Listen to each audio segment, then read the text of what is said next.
everyone, so this is the Redmi Note 12, Xiaomi's most affordable mid-range phone for 2023. It costs around $200 for the 128GB variant, and for that price, there is a lot to love about this guy. Just like the Redmi Note series from the past, like the Redmi Note 10, Note 11, what I can say is Redmi has once again managed to offer incredible value with this year's Note 12 too. I have been using this phone for 3 to 4 days now, so in this video I will share all the things that I have liked about the Note 12 and some downside to it. But first, let's take you through the unboxing experience to see what you get inside the box. Okay, so here we have the phone itself. Then we get this transparent case, some paperwork, a 33-watt fast charger, and a Type-C to Type-A cable. Alright, for a budget phone, the first thing that I really like here is how minimal and clean it looks. I have this white color variant with me, which has a silver finish on the frames, and I think it looks quite attractive. Plus, the back panel here has a matte finish to it as well, so you don't have to worry about getting fingerprints or smudges on it that easily. Okay, one thing that you must have noticed by now is that the Note 12 looks incredibly similar to its expensive Pro sibling. So, since I already love the design of the 12 Pro Plus, I feel the same way about this guy as well. But given that this is a budget phone, it has a cheaper feeling plastic bag here. While a glass sandwich build would have been great, I think this actually works in the phone's favor as it weighs only 188 grams and measures 8mm thick. By the way, it also enjoys an official IP53 rating, which means that splashes of water won't be hurting the phone all that much. And how can I miss the IR blaster and the 3.5mm headphone jack that Xiaomi still does not forget in its phones. Alright, design aside, the Redmi Note 12 brings some quality of life improvements on the display side of things as well. For instance, compared to the 90Hz display on last year's Redmi Note 11, this one has a higher 120Hz refresh rate instead. As a result, I've been really enjoying that extra smoothness when scrolling through all sorts of apps and the UI or UX here. Xiaomi has also upped the peak brightness to 1200 nits this time, so I have had no problems reading messages or watching movies when I'm outdoors on the Redmi Note 12 either. Now this is an AMOLED screen, a Samsung-made AMOLED screen to be precise, so you know exactly what to expect here. Just pitch black contrast and good color saturation for a great display experience. But something that I've noticed about the Note 12's display, as well as the 12 Pro Pluses, is that they don't tend to boost the colors by default to make it look extra pleasing to the eyes. I actually like this kind of calibration, although you can always change that inside the display settings if things look a bit muted to you. But what's weird here is that our unit of the Redmi Note 12 misses out on Wide 1L1 certification for high-res streaming. From what I can tell, this is a Chinese variant I'm using with Chinese MIUI ROM, and the global variant of this phone should carry Wide 1L1 verification. The Redmi Note 12 has, although slightly disappointed me in terms of the audio, since it only has a single loudspeaker instead of a stereo setup. It gets loud enough just fine, but coming from the stereo speaker setup on the Redmi Note 11, it's certainly disappointing to see Xiaomi take an unnecessary step back. On a positive note, possibly the most notable upgrade I found here has to be on the performance front.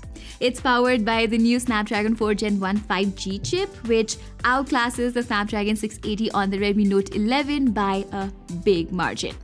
You can tell the difference just by the real-life usage, and it's clearly evident in the benchmark scores, as you can see.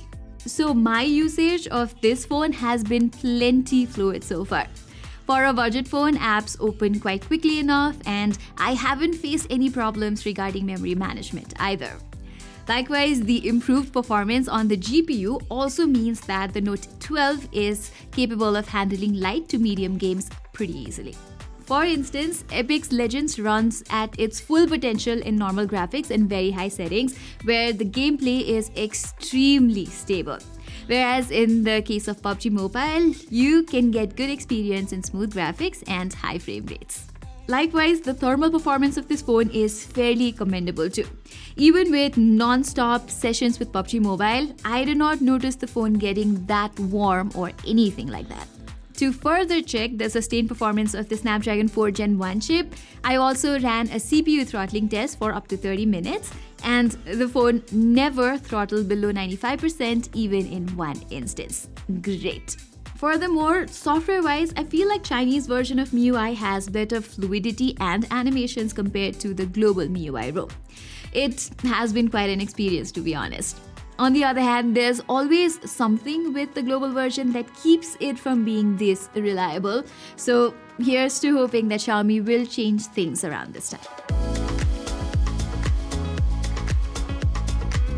Okay, let's talk about the cameras now, and sadly Xiaomi has skipped the ultra-wide-angle sensor on the Redmi Note 12 here, and there are only two sensors this time around, a 48 megapixel main sensor paired with a 2 megapixel depth lens.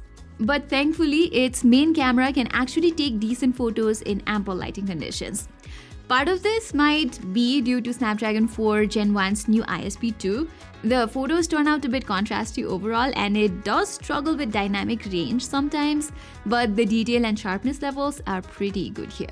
Likewise, nighttime images also look okay with decent exposure, especially when you have night mode turned on. The Redmi Note 12 does a pretty good job with the portraits as well. Unlike your typical budget phones from Xiaomi that messes up with subject skin tone to a weird reddish tint, the Note 12 tries to avoid that as much as possible. But the photos from its 8 megapixel selfie camera are pretty subpar. They're not that sharp, and people's skin tone also looks somewhat pinkish. Now, getting to videos, it can only record 1080p 30fps videos from both the front and back.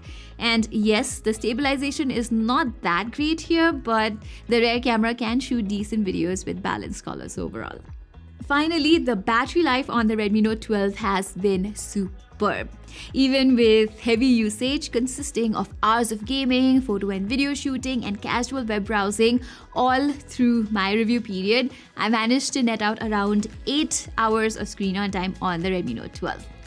And for charging, the 33-watt adapter inside the box takes just an hour to fully juice up the cell. Okay, wrapping up this review, the Redmi Note 12 is a pretty good example for a great budget phone in 2023, and one that will be difficult to beat for other upcoming budget releases this year.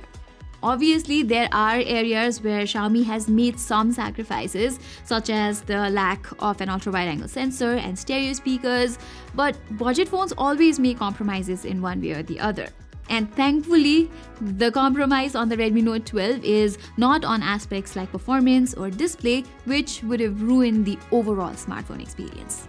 Alright guys, that was all for this video. Thanks so much for watching. Also, don't forget to subscribe to our channel and hit that notifications icon so that you don't miss out on any of our future videos. Saying this, I'm Pratima and I will see you soon.